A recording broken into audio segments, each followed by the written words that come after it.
Hello and welcome to today's video. Today, we are launching a new series, kind of.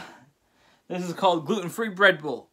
The reason for that is, basically, this is another episode of Bread Bowl that you guys will be receiving every week on the channel.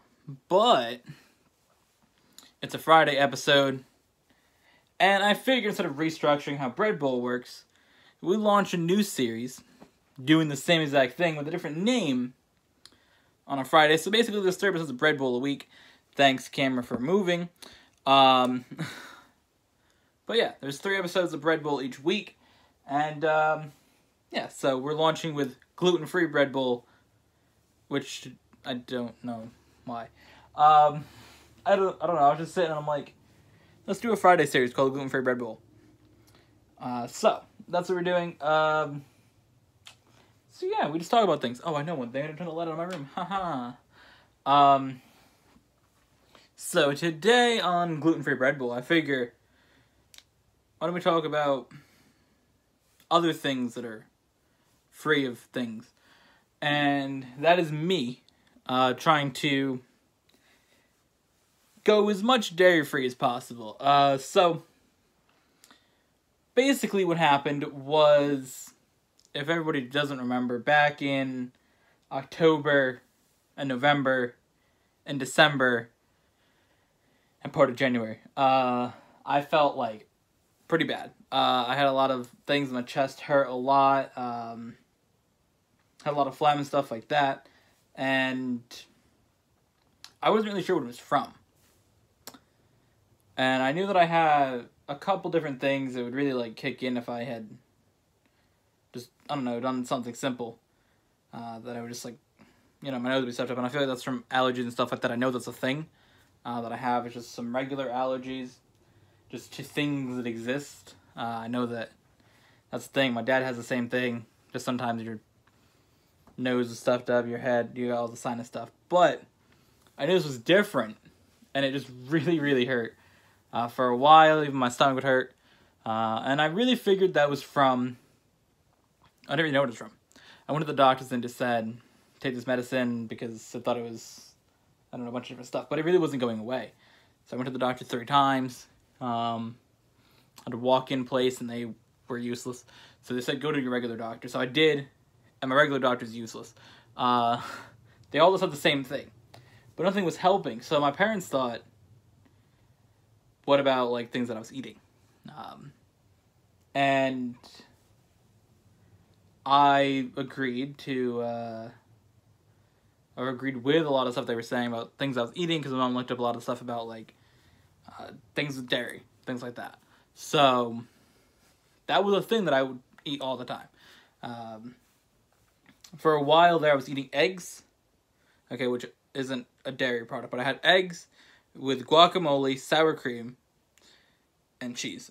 So it was a decent amount of dairy things every day. And then I would, like, have a lot of the phlegm and stuff, and I'd spit up a lot of the stuff from that. And then I would have that, and then for that night, for, like, a snack later that night, or for, you know, at night after dinner, I guess. But it was, like, 5 hours later, so it's kind of a regular meal. I'd have, like, macaroni and cheese or something like that. And then something for dinner, I would have cheese with it, or, you know, or for breakfast, other times I was having cereal with milk, and there was just so much dairy that I was having all the time that I've sort of decided to cut back on. I really started feeling better, mid-January to now. I do have dairy occasionally. It's really hard to avoid when most of your hair foods contain dairy of some sort, whether it's cheese or milk. It's really hard to avoid, so I do have an occasional pizza.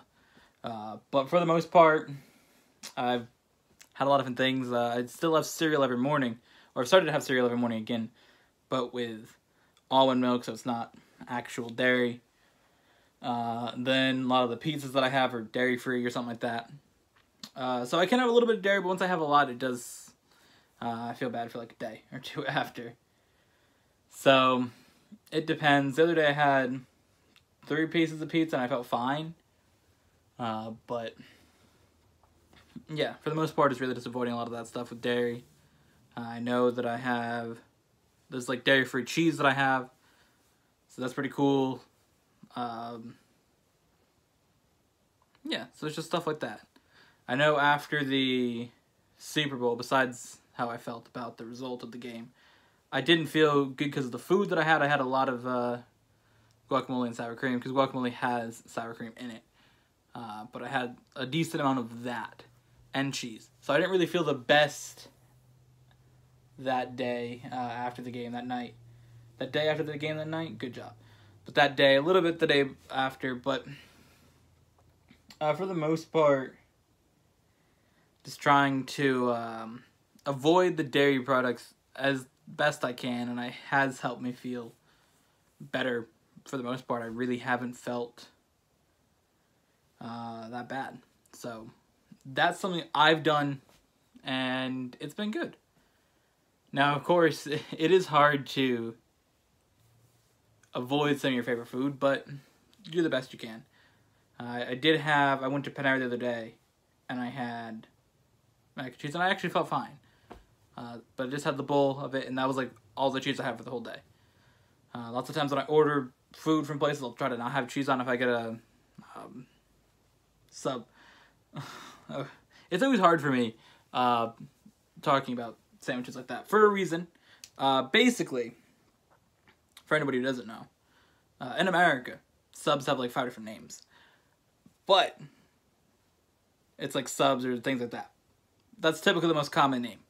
But in Connecticut, where I live, the only state, they're called grinders for some reason. I don't know why. And then not call it that is kind of weird in a video, but I gotta kind of make it so everybody knows what I'm saying. Either way, back to that. When I get that, I will have, oh no. My Apple Pencil battery's low. But when I get a sub somewhere, I'll be like, hey, can I not have cheese on that? Or I get a sandwich or something. So you just try to avoid cheese as best that I can. That's really the main one, is cheese. But, yeah, so I've been feeling pretty good recently, so, we'll see how everything works out. But I've been feeling a lot better. Now it's going to not be tired as much. I got to get sleep at a more normal time. Still got some like just regular allergy stuff that makes my nose stuffed up, my head hurts sometimes. But for the most part, that just comes and goes.